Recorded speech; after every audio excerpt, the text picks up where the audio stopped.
दो किसानों की कहानी। एक गांव में दो किसान रहा करते थे। एक का नाम राम था और दूसरे का नाम सोमू था। राम के पास जितनी जमीन थी उसमें वो खेती करता था और उससे जो भी आमदनी आती थी उससे वो अपने परिवार के साथ साथ सारे गांव की भी मदद करता था। उसके पड़ोस में ही सोमू का घर था। वो बहुत स्वार्थी था, किसी की भी खुशी उसे बर्दाश्त नहीं होती थी। उन दोनों के खेत भी पास ही थे। जो फसल राम उगाता था वही फसल सोमू भी उगाता था। अगर राम ने ज्वार की फसल तैयार की तो सोमू भी वही फसल उगाता था और अगर उसने भुट्टे की तैयार की तो सोमू भी वही करता। पर हमेशा राम की फसल ही अच्छी होती और उसके बहुत सारे बोरी भर के अनाज तैयार होता और सोमू की बोरियां राम से आधी भी नहीं होती। ये देखकर एक दिन राम ने सोमू से कहा, सोमू, तुम एक बार अपने खेत की जांच करवा लो।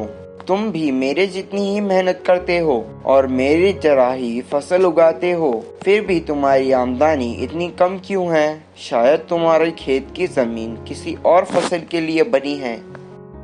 राम की इतनी सहायतामंद बातें सुनकर सोमू को गुस्सा आ गया और वो कहने लगा, हाँ, मुझे सब पता है। मुझे सिखाने से अच्छा है तुम चुपचाप अपना काम करो। लेकिन राम से कम फसल पाकर हमेशा उसे बुरा भी लगता था।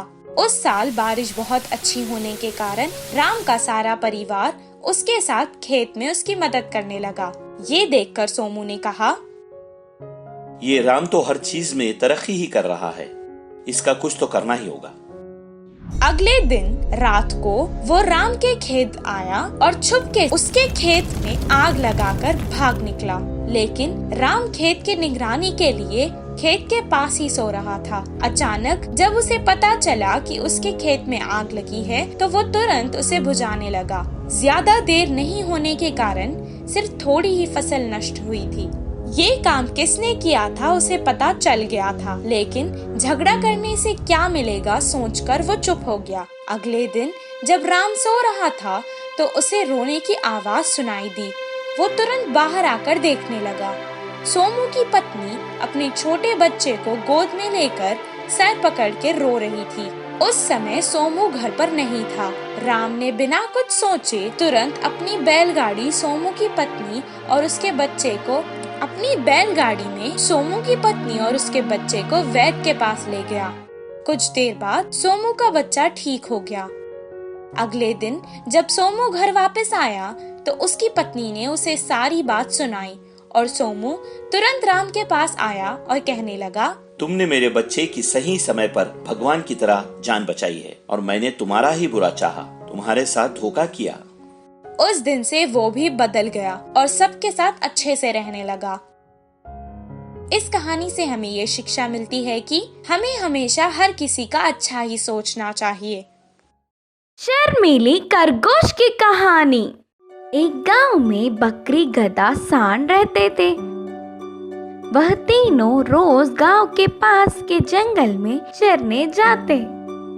साथ साथ जाके आने से अच्छे दोस्त हुए। एक दूसरे के प्रति प्यार से रहते थे। उन्हें रोज जंगल में चरने के लिए आना एक खरगोश देखकर वह बकरी, गधा, सांड मिलजुल कर आराम से रहते हैं। मेरे भी ऐसे दोस्त होते तो कितना अच्छा होता करके विचार किया। तो उन तीनों के पास जाकर उससे दोस्ती करो पूछने के लिए यह बहुत शर्मीली और डरी हुई थी। ऐसे रोज दूर से ही देखती पर कभी भी उनके पास जाकर बात करने का साहस ही नहीं कर पाई। एक दिन ऐसे ही अकेले खरगोश को लोमड़ी ने देखा। आहा, बढ़िया, कितना नरम आहार है। आज किसी भी तरह खरगोश का मांस खाना ही है। सोचकर उसके पीछे चलता गया। उस लोमड़ी से पीछा छुड़ाने के लिए बेचारी छोटी सी खरगोश दौड़ती गई। दूर से दिखने वाले बकरी के पास जाकर, दोस्त, वह लोमड़ी मुझे भगाता आ रहा है, मुझे बचाओ ना, करके पूछी। लोमड़ी उनकी तरफ ही आता देख खरगोश को लेकर दूर घास चरने वाले गधे के तरफ भागे।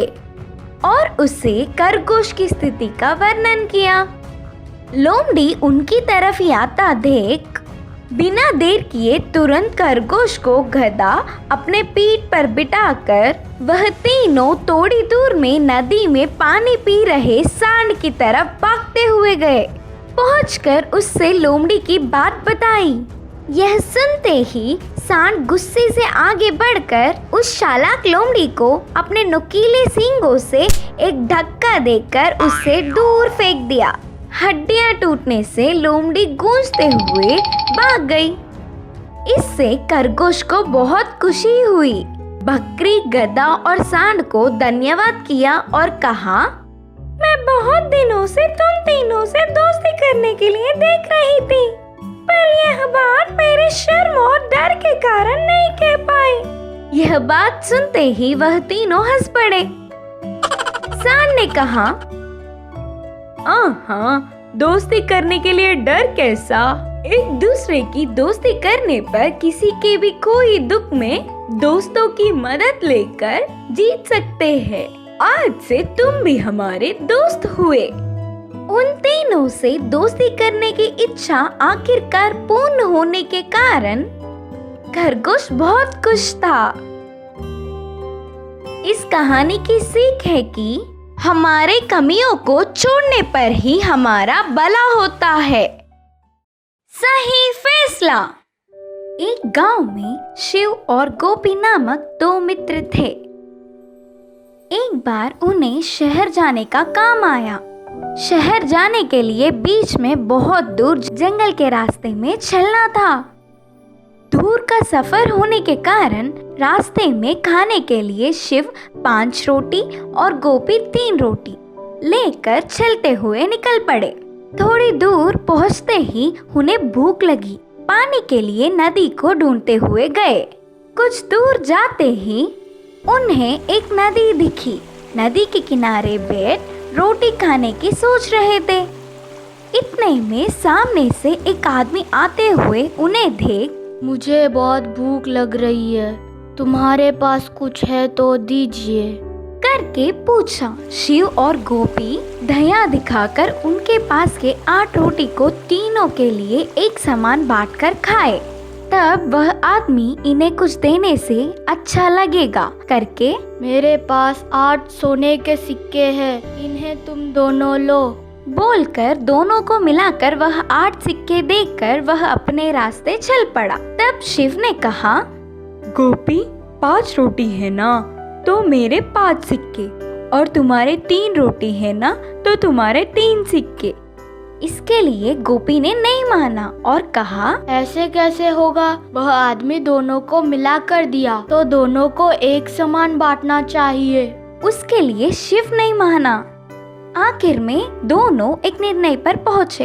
उनको पहले सामने पड़ने वाला गांव में किसी बड़े के पास जाकर इंसाफ मांगेंगे करके विचार किया। ऐसे कुछ देर चलने के बाद शिव गोपी एक गांव में गए। उधर एक बड़ा आदमी बैठा था। उन्हें पूरी बात बताकर फैसला करने को कहा।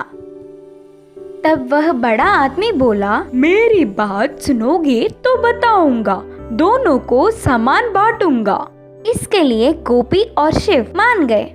8 रोटियों को तीनों ने एक समान बांटकर खाया। मतलब शिव के 5 रोटी 15 भाग हुए और गोपी के 3 रोटी 9 भाग हुए। ऐसे पूरे 24 भाग हुए। तब तीनों 8-8 भाग खाए। सही ना? तब उन दोनों ने सिर हिलाया।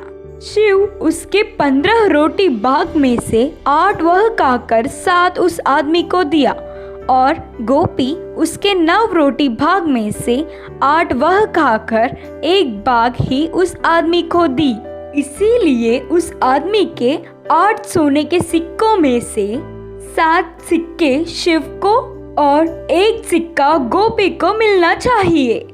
वह फैसला सुनकर शिव खुश हुआ तो गोपी अपने मन बुद्धि से शर्म करके, मेरे मित्र के बोलने पर 3 सिक्के लेता तो ही अच्छा था करके विचार से उदास हुआ। इस कहानी से यह सीख मिलती है कि हम लालच में आकर बहुत कुछ खो बैठते हैं।